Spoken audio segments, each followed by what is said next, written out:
Welcome back to BP Interview Tutorials. I hope you guys are doing really well. And today we came up with an interesting concept in MS Excel, that is on how to use two row function in MS Excel. So basically you have seen, like, we will find multiple rows, and wherein our manager will ask us like they need all the data in one particular row, how we can do that.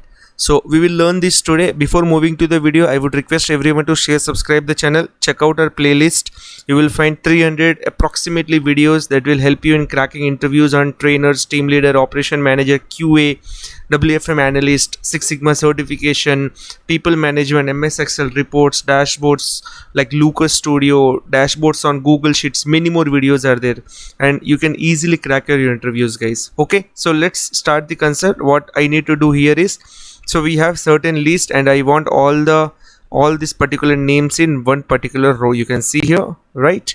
So we need this. How we can get this? Okay, let's start the function. Equal to row, bracket open. You have to, don't choose the titles, just choose all the names, bracket close, enter. That's it. You can see here all the names are visible in row. And also if you change any of the name, example, I will replace Joy with BPO. You can see here it got replaced automatically. So I hope this is really useful. If you check my previous video, you will find how to add all the list in columns. You will get that information. So just check both the videos. That will surely help you in order to understand how we can do our reports and dashboard more easily.